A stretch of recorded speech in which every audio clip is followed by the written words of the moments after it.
کہ انگریز جب بر صغیر میں آیا تو جو مسلمان حکمران تھے نا, جو مغل بادشاہوں کے جو شہزادے اور شعراء, یہ لوگ پوری رات مشاعرہ کرتے, اور جب فجر کی اذان ہوتی تو یہ سونے کے لیے جا رہے ہوتے تھے. رات بھر کیا چل رہا ہوتا تھا ان کا؟ یہ فیوچر کی پلاننگ ہو رہی تھی ان کی. رات بھر شعر و شاعری کے پروگرام چلتے, مرزا غالب بھی تشریف فرما ہوتے اس میں, ساری رات شاعری چلتی, اور حکمران صبح سونے کے لیے کہاں جا رہے ہوتے, پھر شہزادے اور یہ جتنے بڑے لوگ ہیں نا, یہ سب سونے کے لیے جا رہے ہوتے تھے. اور انگریز صبح 4 بجے اذان سے پہلے اٹھ کے ایکسرسائز کر رہا ہوتا تھا. نہیں آ رہی بات, میرا خیال ہے. اب آپ مجھے بتاؤ, ایک قوم ساری رات شاعری سنتی ہو, یا پب جی کھیلتی ہو, یا ڈرامے دیکھتی ہو. اب ڈرامے آ گئے, پب جی آ گیا, اب شاعری ختم ہو گئی. شاعری میں تو پھر بھی فائدہ تھا, کم از کم اردو ادب میں تو مہارت ہوتی نا. پب جی میں تو وہ بھی فائدہ نہیں ہے, وہ بھی نہیں ہے. تو ایک قوم جو رات 4 5 6 بجے سو رہی ہو, اور دوسری قوم جو 4 بجے اٹھ کے ورزش کر رہی ہو, تو فیوچر کس کے ہاتھ میں آئے گا بتاؤ؟ جو رات بھر شاعری سن کے, ڈرامے دیکھ کے, فلمیں دیکھ کے, پب جی کھیل کے سونے والی قوم ہے, یا وہ جو صبح 4 بجے اٹھ کے اپنے دن کا آغاز شروع انگریز یہ کر رہا تھا. اور خدا کا قانون ہے, جو محنت کرتا ہے اللہ اسے عطا فرماتے ہیں. بغیر محنت کے نہیں ملتا. اگر بغیر محنت کے ملتا نا تو نبی صلی اللہ علیہ وسلم بدر میں تھوڑی آ کے لڑتے. اپنے صحابہ کو یہ تھوڑی کہتے کہ قوت اختیار کرو اور اپنے جسموں کو مضبوط بناؤ, یہ تھوڑی کہتے. آج ہمارے ہاں دیندار لوگ چاہتے ہیں کہ ہم نیک بن کے سارا پروٹوکول حاصل کر لیں. تو صرف نیک بننا کافی نہیں ہے. لیکن میں یہ ایک چیز دیکھ رہا ہوں کہ اس وقت مسلمانوں کا ایک بہت بڑا المیہ ہے پوستی پن. پوستی پن سمجھتے ہیں؟ بولو نا. جو دینداروں میں بھی ہول سیل کے حساب سے سستی, کاہلی, کوئی پلاننگ نہیں, پڑے ہوئے ہیں تو پڑے ہوئے ہیں, پولیس بھی نہیں آ کے ان کو اٹھا پا رہی ہے, سو رہے ہیں تو سو رہے ہیں, نماز کے لیے آ رہے ہوں گے ایسے خرامہ جیسے کسی نے دھکے دے کے نا گھر سے چترول لگا کے نکالا ہے. نہ چلنا جانتے ہیں, نہ بیٹھا ہوا ادھر ٹیڑھا میڑا, ادھر سے پتہ نہیں سیدھا بیٹھا ہی نہیں جاتا. ہمارے حضرت مفتی رشید احمد صاحب کے سامنے کوئی آ کے ٹیڑھا بیٹھتا تھا نا, اس کو کہتے کمر سیدھی کر کے بیٹھو. ایسے ڈانٹتے تھے اس کو کہ کیوں یوں کر کے کیوں بیٹھے ہوتے ہیں نا لوگ, طرح بیٹھے ہوئے ہیں. حضرت فرمایا کمر سیدھی کرو.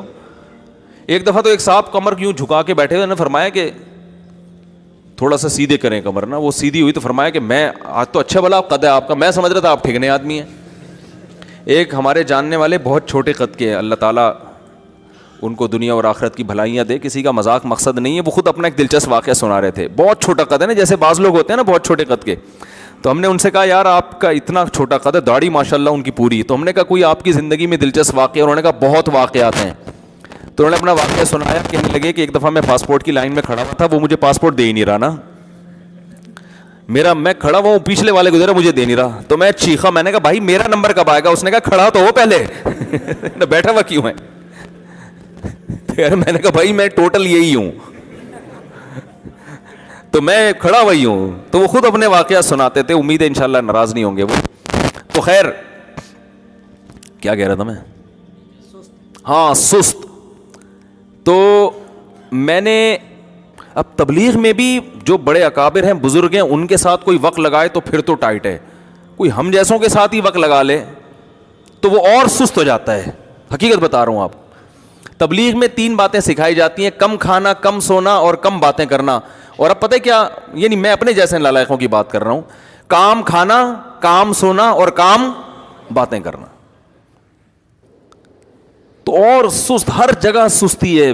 گورنمنٹ کے اداروں میں صرف ایک فورسز کے ادارے ایسے ہوتے ہیں جہاں سستی کو وہ پنپنے نہیں دے. ان کا 7 بجے کا مطلب 7 بجے ہوتا ہے, 6 بجے کا مطلب 6 بجے ہوتا ہے. ٹھیک ہے نا. صرف ایک فورسز ہماری ایسی رہ گئی ہیں جن میں, اور وہ اگر سستی کا شکار ہو تو پھر تو بارڈر ہی غیر محفوظ ہو جائے گا نا.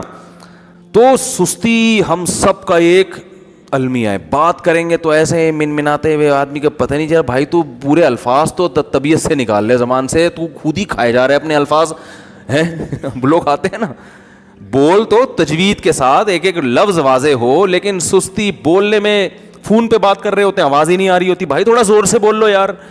تو یہ ہمارا بہت بڑا مسئلہ ہے جس سے ہم اجتماعی سطح پہ تباہ ہو رہے ہیں. اور سست آدمی دیندار نہیں ہو. دینداری کا گیٹ اپ بنا سکتا ہے, داڑھی بڑی ہو سکتی ہے سستی میں, کہ کاٹنے کا ٹائم ہی نہیں ملا اس کو. صحیح ہے نا. تو گیٹ اپ تو بن سکتا ہے لیکن دیندار نہیں بن سکتا. یہ میرا ٹاپک نہیں ہے, جلدی سے بات سمیٹ کے میں اپنے اصل ٹاپک کی طرف آتا ہوں. تو ہم نے خانقاہ 3 دن کی کروائی تھی, شیخ صاحب بھی اس میں دوڑے تھے, میں شیخ تھا, میں پیر و مرشد تھا. تو میں نے 3 دن جو ہے نا ہم نے کنٹری کلب میں بلایا سب کو, کنٹری کلب تھا پتہ نہیں کون سا کلب تھا, نام یاد نہیں مجھے. ان سے پیسے لیے اسی کے کہ اصلاح کے لیے روکڑا خرچ کرو اپنا. کیا خرچ کرو؟ روکڑا. فری پھوکڑ کا لنگر نہیں ملے گا یہاں پہ تمہیں, روکڑا خرچ کرو, تمہارے خرچے پہ ہم تمہیں ہوٹل میں کرایہ لے کے, حالانکہ ہم کر سکتے تھے, ہمارے پاس ذرائع وسائل ہو جاتے ہیں الحمدللہ, لیکن ہم نے کہا نہیں, فری پھوکٹ والی اصلاح یہ اصلاح ہوتی نہیں ہے. اس میں تو آ جائیں گے لوگ, چلو آدھا کراچی آ جائے گا یار, چلو بھاگ لیں گے 4 بجے, فری میں مل رہا ہے نا, تو آپ کے خرچے پہ آپ کی اصلاح ہوگی. تو اس میں پھر ان کو 4 بجے بھگاتا تھا. تو ہو سکتا ہے کوئی کہتا ہے یہ کون سی اصلاح, یہ کون سی آخرت کی محبت پیدا ہو رہی ہے یار, قبر کا عذاب بتاؤ, میدان حشر کی سختیاں بتاؤ, یہ ہوتی ہے اصلاح, یہ کیا 4 بجے اٹھ کے بھگا رہے ہو. تو میں ان کو پہلے بتا دیا تھا کہ یہاں اس وقت 3 دن میں آپ کا پیر ہوں, اور پیر کا مطلب یہ ہوتا ہے جو وہ کہہ رہا ہے اس پہ آپ نے عمل کرنا ہے. تو بھگایا ہم نے 3 دن ان کو. تو لیکن اب سوچ رہا ہوں 3 دن سے 40 دن کا ہونا چاہیے, اس میں میری اپنی بھی اصلاح ہوگی نا, ہم بھی تو بھاگیں گے 4 بجے اٹھ کے. تو یہ بہت بڑے مسائل ہیں.